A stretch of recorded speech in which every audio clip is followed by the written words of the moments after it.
Assalamualaikum warahmatullahi wabarakatuh. Salam sejahtera untuk kawan baik Nur Iswan Channel.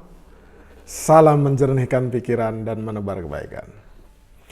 Kawan baik, setiap menjelang pemilu, baik itu pemilu legislatif maupun pemilu pilpres, tapi wabil khusus pileg, ya, pemilu legislatif itu selalu diwarnai hiruk pikuk. Karena pendaftaran menjadi bakal calon legislatif itu memang punya daya tarik tersendiri, hiruk pikuk sendiri. Termasuk ketika partai politik memburu calon-calon legislatifnya. Artis, selebritis itu menjadi target operasi dari partai-partai politik. Itu setiap 5 tahun. Oleh karena itu, bakal calon legislatif dari kalangan artis itu memang selalu menarik untuk disorot, diperhatikan. Nah, di 2024 mendatang, ya sama halnya partai politik juga memburu calon-calon legislatif terutama dari kalangan artis. Tentu saja secara sederhana, kenapa artis atau selebritis ini diburu? Karena mereka populer, ya, di tengah-tengah masyarakat mereka amat sangat dikenal namanya, wajahnya, gitu. Sehingga kenapa partai politik merekrut mereka, ya dengan harapan apabila mereka yang sudah terkenal itu dipakaikan jaket partai, diharapkan mereka bisa mendongkrak elektabilitas maupun popularitas partai politik tersebut.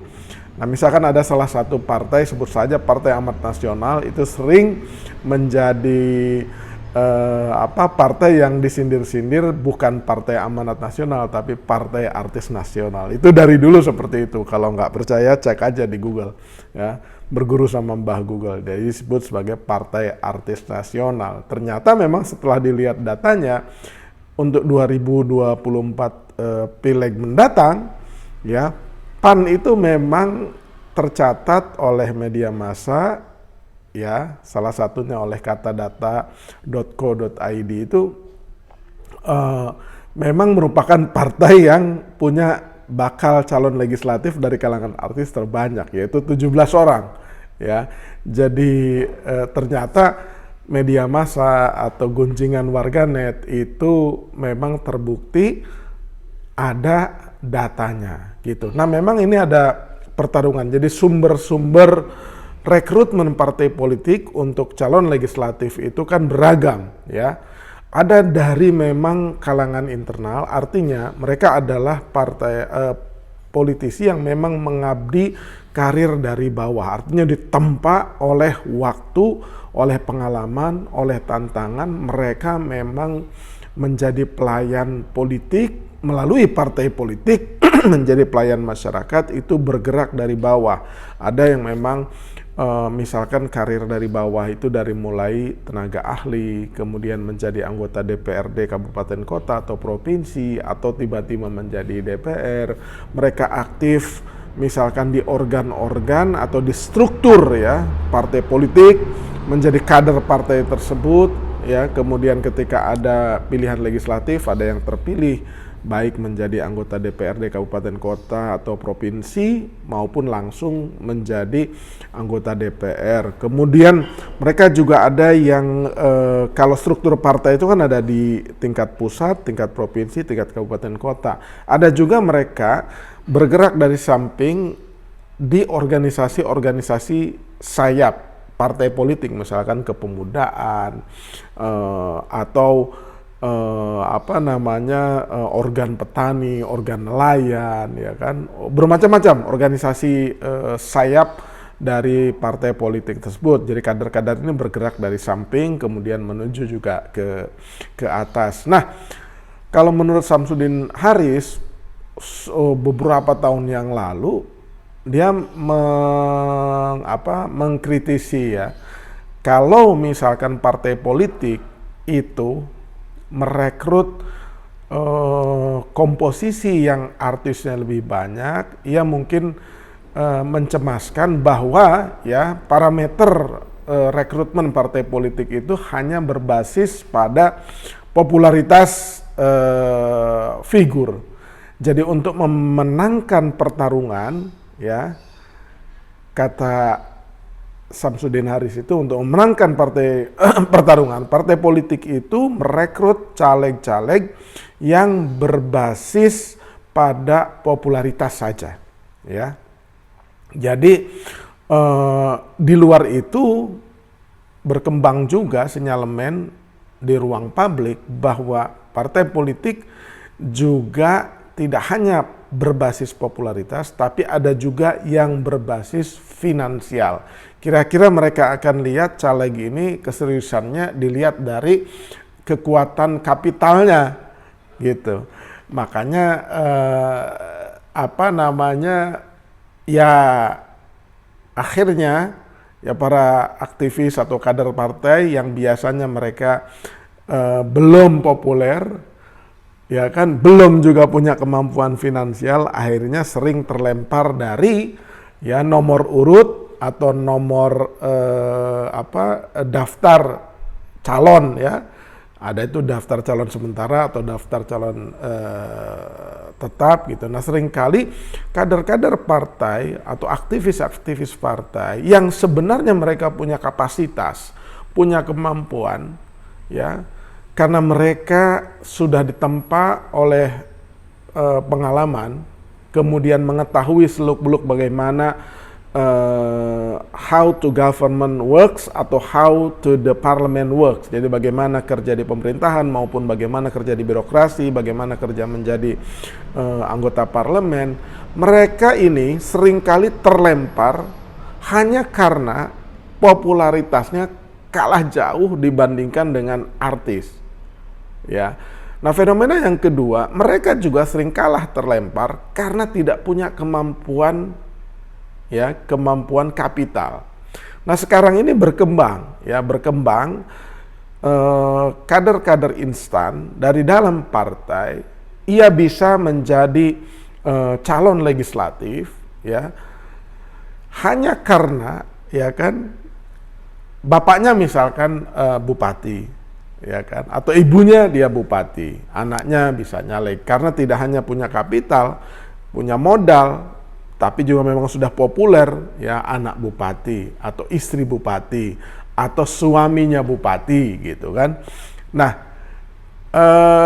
ya secara otomatis para kader-kader partai yang berlatar belakang para aktivis ini ya tidak mungkin bisa menembus ya daftar urut itu, daftar calon itu, kalau parameternya adalah popularitas, finansialitas, dan ketokohan dinasti politik di sana. Jadi kembali ke calon artis tadi, memang agak kadang-kadang mungkin ya ruang publik itu harus melihat parameter kinerja, ya, jadi KPI lah, Key Performance Index gitu. Seorang anggota parlemen itu apa sih gitu.